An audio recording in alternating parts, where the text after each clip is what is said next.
Alors pour une identité du site autour de l'écluse de la Lande, moi j'imagine un site vraiment multi-activités. C'est-à-dire que je pense que les activités qui peuvent se trouver sur les quais et sur le canal peuvent et doivent être complémentaires. Je pense que ça peut faire vivre le quartier et que ça peut lui amener justement une autre image que juste ce site industriel en entrée de la ville de Toulouse. Je le vois comme ça parce que le canal, je pense qu'il a besoin de vivre et qu'on est justement sur une entrée de ville et que du coup, ça doit être un petit peu plus attractif, que ce soit pour les gens qui vont arriver par la route, par la piste cyclable qui se balade, ou même pour les plaisanciers qui vont arriver aussi en bateau. Comme identité, je ne le vois pas très bien, mais déjà c'est le port de la Lande. Et ça me paraît être déjà une bonne chose. Et j'aimerais bien, moi personnellement, qu'il y ait un aménagement pour les bateaux de tourisme. Il y a un petit port là-bas au fond, disons, et j'espère que les aménagements qui vont suivre ne vont pas détériorer le paysage. Je pense que pour optimiser l'aménagement et l'identité de ce territoire, c'est bien effectivement de prévoir une activité qui soit cohérente avec la protection de l'environnement, utiliser le canal pour des questions de transport et de logistique, désencombrer la ville, voilà, qui est cohérente aussi avec les autres activités qu'il y a dans le quartier. Donc l'aménagement qui doit être fait en fait, sur ce site doit être un aménagement en cohérence avec le canal du Midi et en lien avec les structures déjà existantes au bord du canal du Midi. Qu'importe les infrastructures qui vont se positionner sur ce bord du canal, en fait, il faut qu'elles fassent corps avec le canal du Midi et qu'elles ne fassent pas masse. En fait. Je ne suis pas urbaniste, j'attends qu'on nous propose en fait, des choses cohérentes et belles qui se fondent dans l'environnement. Une identité où on amène une dynamique, où on amène en fait quelque chose qui est du vivant sur ce territoire. Nous ne sommes pas sur un territoire enclavé, nous sommes sur un territoire qui est vivant. De ce point qui est assez particulier au niveau du quartier de la Lande, il serait intéressant de pouvoir le faire revivre. Une vie autour de cette écluse, par des activités soit créatives, soit de restauration rapide, soit des aires de jeu pour enfants. Il faudrait compléter l'activité de l'aviron avec des activités sportives qui puissent se jumeler. Quel aménagement futur et quelle identité pour ce territoire? À mon avis, il faut qu'il valorise le fait que ça soit à bord du canal, parce qu'il y a une écluse. Le thème principal pourrait être l'eau. Ça pourrait être aussi autour du sport, parce qu'il y a des gens qui courent, il y a des pistes cyclables. Parce qu'on n'est pas très loin du canal Sexières, aussi sur le thème du loisir.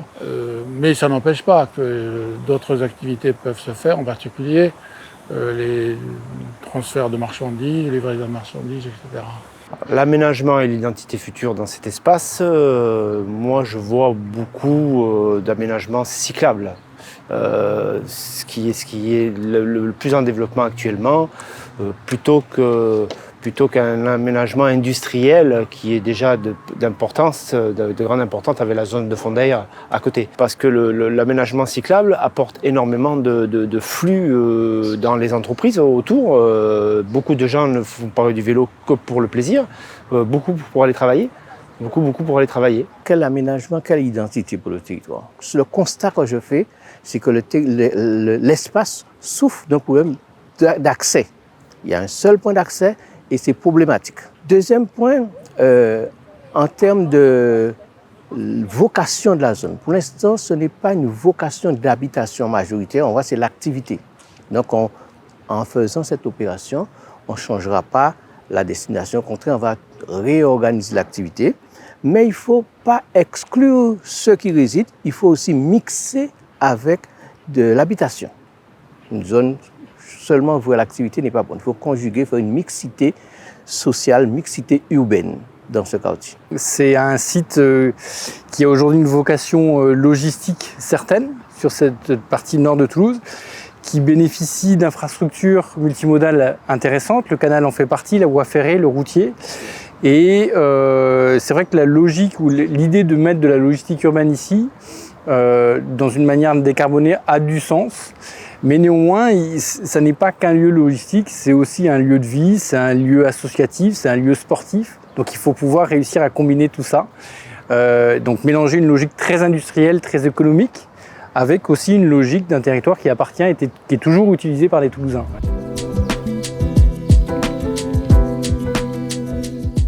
Pour que ce projet de logistique urbaine soit une réussite, à mon sens, il faut qu'il s'intègre dans le quartier, mais au-delà. Il faut qu'il valorise des thèmes comme des économies d'énergie. Par exemple, il faut valoriser les panneaux solaires. Il faut valoriser aussi les aspects solidaires. On est à côté de la galerie, donc ce serait bien d'aller dans la continuité au niveau de la solidarité. Il faut que les nuisances soient limitées, soient atténuées, en particulier parce qu'on est à côté de la voie rapide, donc il faut aménager pour qu'il y ait encore moins de bruit. Pour que ce soit bien pour le quartier, il faudrait que ce soit le plus silencieux possible, bien entendu, que les bateaux soient jolis aussi, qu'il y ait quelque chose de, peut-être même des bateaux électriques qui soient silencieux, si c'est possible, si la technique le permet. Et aussi qu'il y ait des heures aménagées et que tout le monde sache à quelle heure les camions, les bateaux vont être chargés et à quelle heure le transit va se faire par les camions. C'est important pour le quartier, pour la vision qu'auront les habitants et les autres entreprises sur ce projet. Pour les rives marins, ce projet me paraît raisonnable. Le problème, disons, c'est plutôt l'accès qui me paraît un peu étroit. L'accès aux véhicules, tout ça. Après, le reste à voir si ça sera vivable. Mais ça, c'est pas notre problème. Le problème, c'est qu'il risque d'y avoir trop de pauses, donc trop d'intervenants, et ça risque de monter le coût. Le projet par lui-même, il est séduisant.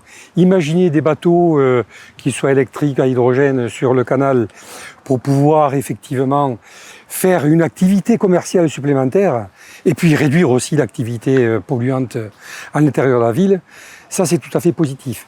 Mais comment va se répartir le déchargement et la répartition de toute la marchandise? Est-ce que les intervenants seront à même d'accepter peut-être une élévation du coût? Là, je me pose vraiment la question. Ce projet ne va vivre que si économiquement il s'équilibre.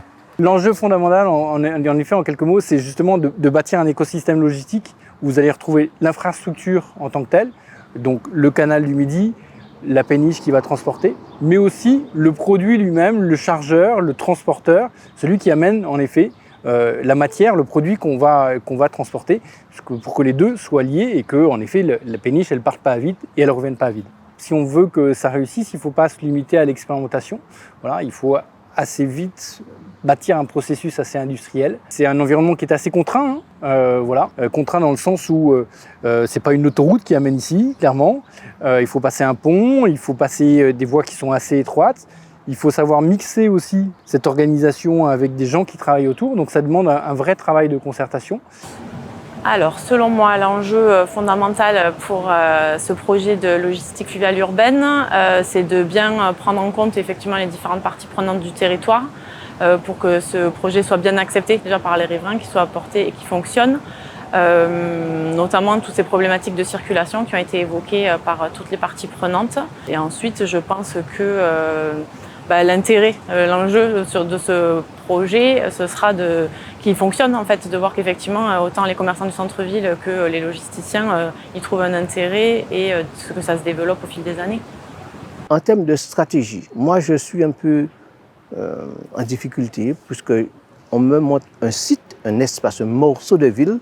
Or ce projet-là devait être étudié dans un espace plus large et voir un peu comment ça va se mailler avec l'environnement. Le projet a été initié parce qu'il y a une idée de service qui est déjà bien programmée. Mais il faut conjuguer multiples activités. Un projet, un espace doit avoir une pluralité d'activités. Ce n'est pas uniquement l'aspect circulation, distribution sur le flux, mais aussi il faut voir tourisme, promenade, écologique, tout cela devait faire un ensemble, une pluralité d'activités pour que ça soit viable. Nous, nos projets, ça serait de pouvoir travailler peut-être avec cette future structure sur le volet insertion, ça serait peut-être travailler avec cette future structure avec le volet restauration, comme développé au sein de notre structure. Ça serait pouvoir travailler avec cette structure sur le développement durable au sens plus large, la cohérence entre différents acteurs sur ce territoire.